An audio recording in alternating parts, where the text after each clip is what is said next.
اعتکاف خاص طور پر یہ بھی وہ تلاش والی بات ہے. اور جس طرح یہ بات دین میں ہمیں ملتی ہے کہ ایسے اللہ کی عبادت کرو کہ لوگ تمہیں دیوانہ سمجھیں. کیا بات. اب وہ اعتکاف میں نہ آپ زیادہ نہا رہے ہیں، نہ کوئی اور اہتمام کر رہے ہیں، نہ کھانے کو، بس وہ بالکل ہی آپ دنیا سے کٹ چکے ہیں اور ایک دیوانہ جو اب اللہ کی بارگاہ میں حاضر ہے. ایک تو اس سے ہمیں وہی آپ نے کہا مقصد یہ اس رات کو تلاش کرنا ہے، اس کو پا لینا ہے. اس کے چانسز بھی بڑھ جاتے ہیں کہ وہ شخص 10 دن ادھر ہی ہے، مسجد میں ہے.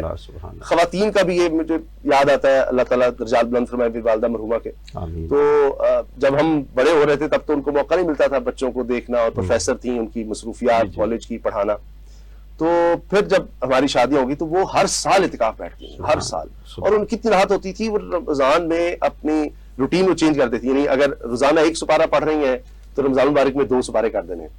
اور پھر اسی طرح کہتی تھی اعتکاف میں نے بیٹھنا، ان کی وہ روٹین ہوتی تھی. اور اتنی ان کو راحت ہوتی تھی کہ ہر اعتکاف ایسے لگتا تھا وہ جو عید کا لفظ ہے نا جی، سبحان اللہ، وہ ان کو اعتکاف اور اس کے بعد وہ عید محسوس ہوتی تھی. تو یہ اعتکاف کی اس لحاظ سے بڑی کہ جی آپ دنیا سے کٹ جائیں اور بس رب کی بارگاہ میں موجود ہیں. خواتین گھر میں اور مرد جو ہے وہ صرف مسجد میں. اسامہ بھائی، جو اعتکاف کا بنیادی مقصد ہے وہی تلاش شب قدر ہے. اللہ اللہ اللہ. شب قدر کی تلاش کے لیے اعتکاف جو ہے یہ رکھا گیا ہے تاکہ آپ دنیا سے الگ تھلگ ہو کر عالم خلوت میں اس رات کے حصول کے لیے اس رات کو حاصل کریں، اس رات کو تلاش کریں. وہ رات کو معمولی تو نہیں ہے. سبحان اللہ سبحان اللہ. ہم میں سے آج کے دور میں دیکھا جائے تو 84 سال عمر جو ہے وہ بڑی مشکل سے ہو پاتی ہے.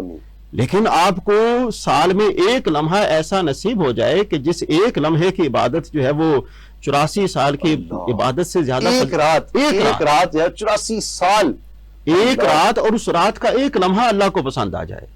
اس کا مطلب یہ ہے کہ ایک لمحے کی قبولیت کا یہ عالم ہے، تو پوری رات کی عظمت اور پوری رات میں جو عبادت کی جاتی ہے اس کی قبولیت کا عالم کیا ہوگا. سبحان اللہ سبحان اللہ. تو یہ جو اعتکاف کا شریعت مطہرہ میں کانسیپٹ ہے یہ اسی مقصد کے لیے ہے تاکہ آپ بیٹھیں اور شب قدر کو تلاش کریں. اور شب قدر کو تلاش کرنے کے لیے آپ کیا کریں؟ عشاء کی نماز پڑھتے ہیں جی، اور عشاء کی نماز کے بعد فجر کی نماز با جماعت ادا کرنی. حدیث پاک کے اندر آتا ہے کہ جو شخص عشاء اور فجر کی نماز با جماعت ادا کرتا ہے سونا نہیں ہے جی. سونا جو ہے وہ کم سے کم کرنا ہے. اور نبی معظم کا فرمانا ہے کہ جو شخص ان 2 نمازوں کو اہتمام کے ساتھ با جماعت ادا کرے گا اللہ پاک اسے پوری رات کی عبادت کا ثواب عطا فرمائے. سبحان اللہ سبحان اللہ. کم از کم یہ کرے، کم از کم جو نمازیں ہیں عشاء اور فجر یہ با جماعت ادا کر دیں. عشاء کریں گے تو تراویح بھی ہوگی انشاءاللہ. جی سبحان اللہ سبحان اللہ. اور یہ جو اعتکاف ہے یہ روزے کے ساتھ مشروط ہے. یعنی اعتکاف میں یہ بھی ہے کہ صرف اعتکاف نہیں رکھنا، روزہ بھی رکھنا ہے جی. یہ میں اس لیے عرض کر رہا ہوں کہ اگر ہماری مائیں بہنیں بیٹیاں گھروں میں اعتکاف کریں گی تو روزہ رکھنا لازم ہے. ٹھیک. تو اسی وجہ سے روزہ رکھنا لازم ہے، کیونکہ جب تک روزہ نہیں رکھیں گے اعتکاف جو ہے وہ کنسیڈر نہیں کیا. ان دنوں کا خیال رکھیں، ان دنوں کا ایام کا. اچھا اس کے علاوہ پھر تبھی اعتکاف میں بیٹھ سکتی ہیں کہ ان 10 دن میں روزے بھی رکھ رہی ہوں. روزے کے مقاصد میں سے یہی ہے نا کہ اس چیز کا ضرور اہتمام کیا جائے. اور ان دنوں کے اندر ہم سے پوچھا جاتا ہے کہ بتائیں بھئی یہ جو رات ہے شب قدر میں سب سے زیادہ ہمیں کیا کرنا چاہیے؟ جی یہ بہت پوچھا جاتا ہے. کوئی شارٹ کٹ بتا دیں. کوئی شارٹ کٹ بتا بس وہ کر لیں. شب قدر کی رات کا وظیفہ یہ ہے کہ پوری رات جتنا ہو سکے قرآن مجید فرقان حمید پڑھیں. سبحان اللہ. کیونکہ یہ رات جو ہے یہ نزول قرآن کی رات ہے. اور اس رات میں اللہ کی بارگاہ میں شکر گزاری کا اس سے بڑا جو ہے وہ اظہار نہیں ہو سکتا کہ آپ اللہ کے کلام کو پڑھیں. اللہ کا کلام جو ہے وہ اللہ کی رضا کا باعث بھی ہے اور اس کے پیارے رسول کی رضا کا باعث بھی ہے. نبی معظم شفیع مکرم سب سے زیادہ ان مبارک راتوں میں تلاوت کلام پاک کا اہتمام فرمایا کرتے تھے. اور ہمیں بھی یہی تعلیم اور تلقین کی گئی ہے کہ اگر آپ اللہ کی قربت کو حاصل کرنا چاہتے ہیں، اپنے گناہوں کی معافی پانا چاہتے ہیں اور اس مبارک رات کے فیوز و برکات سے اپنے دامنوں کو، اپنے قلوب و اذہان کو منور کرنا چاہتے ہیں، پھر اس کا بہترین طریقہ کار یہ ہے قرآن پاک کی تلاوت کیجیے جتنا کر سکتے ہیں بلا تخصیص.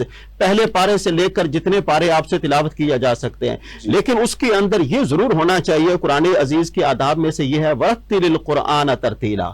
ایسا نہیں ہے یعلمون تعلمون یعلمون تعلمون، بقیہ آیات کی سمجھ بھی نہیں آنی چاہیے. نہیں، آرام سکون کے ساتھ وقف کر کے اطمینان اور سکون کے ساتھ پڑھا جائے. جب آپ اطمینان اور سکون کے ساتھ پڑھا جائے، قرآن پاک کا یہ اعجاز ہے کہ جب تک بندہ قرآن پڑھتا رہتا ہے رب کی رحمتیں اس بندے پر نازل ہوتی رہتی ہیں.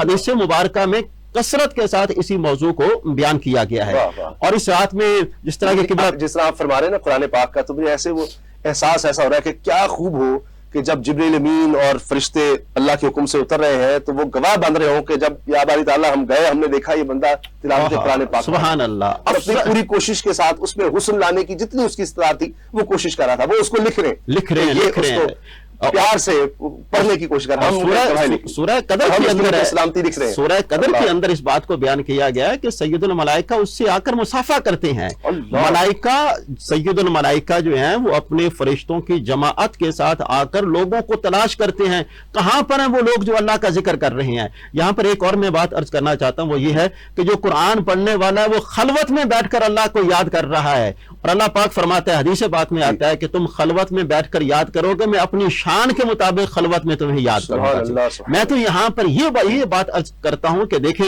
ہماری تو کیا اوقات ہے کہ ہم اللہ کو یاد کر سکیں۔ حقیقت یہ ہے کہ رب نے ہمیں یاد کیا ہے، تب جا کر ہم نے اسے یاد کیا ہے۔ رب نے ہمیں یاد کرنے کی توفیق بخشی ہے۔ آپ جو بھی عبادت کرتے ہیں، عبادت کا حسن یہ ہے، نبی معظم شفیع مکرم بعد میں یہ کلمہ ضرور ارشاد فرمایا کرتے ہیں، وما توفیق الا باللہ، میرے مالک تیرا شکر ہے، اللہم انا علی ذکرک و شکرک و حسن عبادتک، میں نے جو کچھ بھی کیا ہے، ذکر کیا ہے، عبادت کیا ہے، ریاضت کیا، تیری توفیق کے ساتھ کی ہے۔